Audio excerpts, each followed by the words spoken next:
এবার মধ্যপ্রাচ্যের শয়তান দখলদার ইসরায়েলের প্রধানমন্ত্রী কুখ্যাত বেনিয়ামিন নেতানিয়াহু তার দীর্ঘদিনের পৃষ্ঠপোষক আমেরিকার প্রতি যে মনোভাব দেখিয়েছেন তা সরাসরি প্রেসিডেন্ট ডোনাল্ড ট্রাম্পের মুখমণ্ডলে নিক্ষেপের সমতুল্য।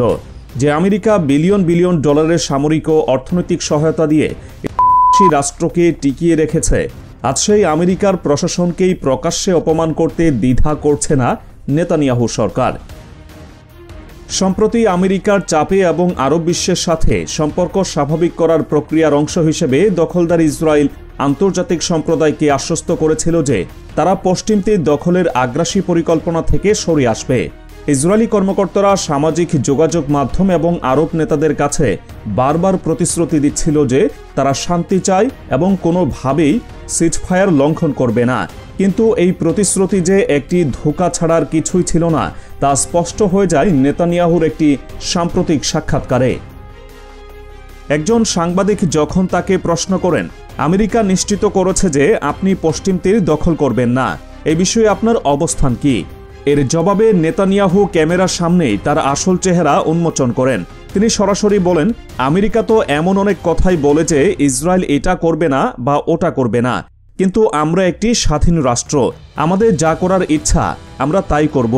নেতানিয়াহুর এই একটি কথাতেই প্রকাশ পায় আমেরিকার প্রতি তাদের চরম অবজ্ঞা।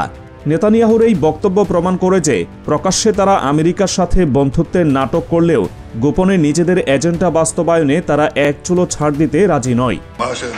הנשיא טראמפ אמר מוקדם יותר בראיון לטיים, ישראל לא תספח את הגדה המערבית כי אני נתתי את מילתי למדינות ערב.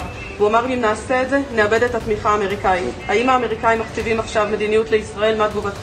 זה הרי תמיד תגידו, זה לא משנה. לא, אני שואלת אותך. אני מאוד מעריך את התמיכה של הנשיא טראמפ, גם במהלכי המלחמה, גם בהחלטה שלי להיכנס এই দখলদার ইসরায়েলের দ্বিমুখী নীতির প্রমাণ শুধু পশ্চিম তীরের ক্ষেত্রেই সীমাবদ্ধ নয়। লেবাননের সাথে তাদের আচরণ আন্তর্জাতিক আইনের প্রতি চরম উপহাস। জাতিসংঘের মধ্যস্থতায় লেবাননের সাথে একটি আনুষ্ঠানিক যুদ্ধবিরতি চুক্তি থাকা সত্ত্বেও এই সন্ত্রাসী রাষ্ট্রটি প্রায় প্রতিদিনই লেবাননের সার্বভৌমত্ব লঙ্ঘন করে চলেছে। লেবাননের পক্ষ থেকে কোনো উস্কানি না থাকলেও ইসরায়েলি বাহিনী নিয়মিতভাবে লেবাননের ভূখণ্ডে হামলা চালিয়ে যাচ্ছে।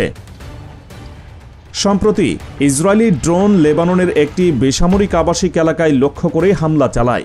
এই হামলায় টার্গেট করা হয় এমন একটি স্থান যেখানে সাধারণ মানুষ বসবাস করে এবং কোনো সশস্ত্র গোষ্ঠীর উপস্থিতি নেই। প্রাপ্ত তথ্য অনুযায়ী এই কাপুরুষোচিত হামলায় ১ ডজনেরও বেশি নিরীহ লেবানিজ নাগরিক নিহত হয়েছেন।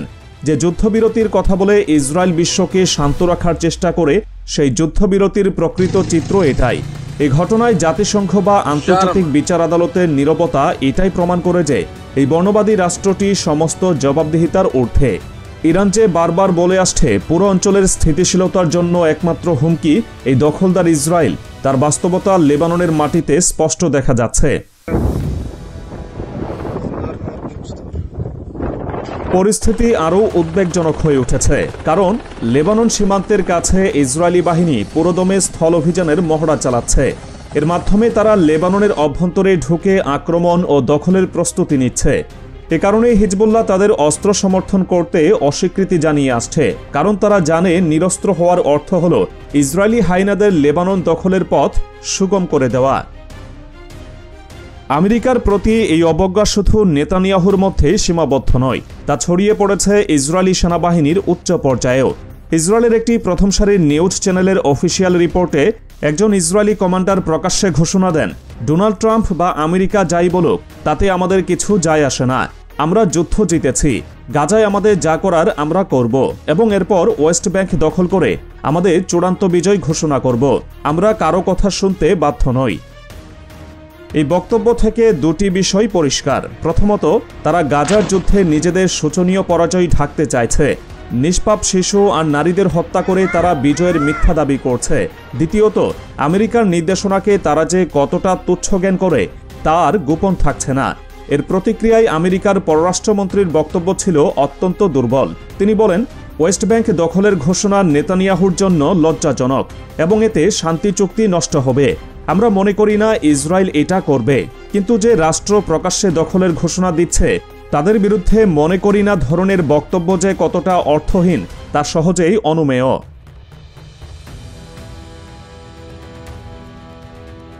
তবে বিশ্বজুড়ে সাধারণ মানুষ এই অন্যায়ের বিরুদ্ধে সোচ্চার হচ্ছে। দক্ষিণ কোরিয়ার একটি অস্ত্র প্রদর্শনীতে ইসরায়েলি স্টলের সামনে তীব্র প্রতিবাদ জানিয়েছে সাধারণ মানুষ। সুইজারল্যান্ডেও চলছে ইসরায়েল বিরোধী বিক্ষোভ। তবে প্রতিরোধের ক্ষেত্রে সবচেয়ে দৃঢ় অবস্থান নিয়েছে ইয়েমেনের হুথি যোদ্ধারা। হামাস ও হিজবুল্লাহ ব্যাপক ক্ষয়ক্ষতির সম্মুখীন হলেও হুথিরা তাদের সীমিত সামর্থ্য নিয়েই লড়াই চালিয়ে যাচ্ছে। প্রথমে তাদের লক্ষ্য গাজা থাকলেও এখন তারা পরিষ্কারভাবেই হুঁশিয়ারি দিয়েছে যে ইসরায়েল লেবাননে হামলা অব্যাহত রাখলে তার পরিণতি ভয়াবহ হবে।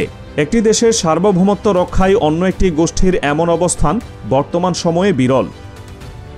অন্যদিকে আমেরিকা গাজার আকাশে নজরদারি ড্রোন উড়িয়ে পরিস্থিতি পর্যবেক্ষণে দাবি করছে, কিন্তু নেতানিয়াহুর কর্মকাণ্ডে এটা স্পষ্ট যে আমেরিকার এই পর্যবেক্ষণ নিছকই লোক দেখানো, কারণ বাস্তবে ওয়েস্ট ব্যাংক দখলের প্রক্রিয়া থেমে নেই।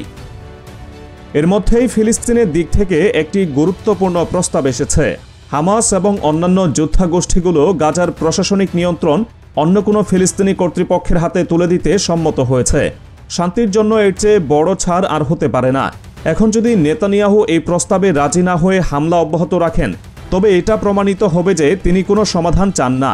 তিনি চান শুধু সংঘাত এবং গণহত্যা, কারণ এই যুদ্ধই তার নরবরে ক্ষমতার চেয়ারকে টিকিয়ে রাখার একমাত্র উপায়। নেতানিয়াহুর এই যুদ্ধংদেহী মনোভাবের কারণ এখন তার দেশের মানুষের কাছেও স্পষ্ট। ইসরায়েলের অভ্যন্তরে পরিচালিত একটি জরিপে অর্ধেকেরও বেশি নাগরিক মত দিয়েছে যে নেতানিয়াহুর আর নির্বাচনে প্রতিদ্বন্দ্বিতা করা উচিত নয়, কিন্তু ক্ষমতার লোভে তিনি পুরো অঞ্চলকে একটি দীর্ঘস্থায়ী যুদ্ধের দিকে ঠেলে দিচ্ছেন। সবচেয়ে হতাশাজনক হল আরব দেশগুলোর মেরুদণ্ডহীন ভূমিকা।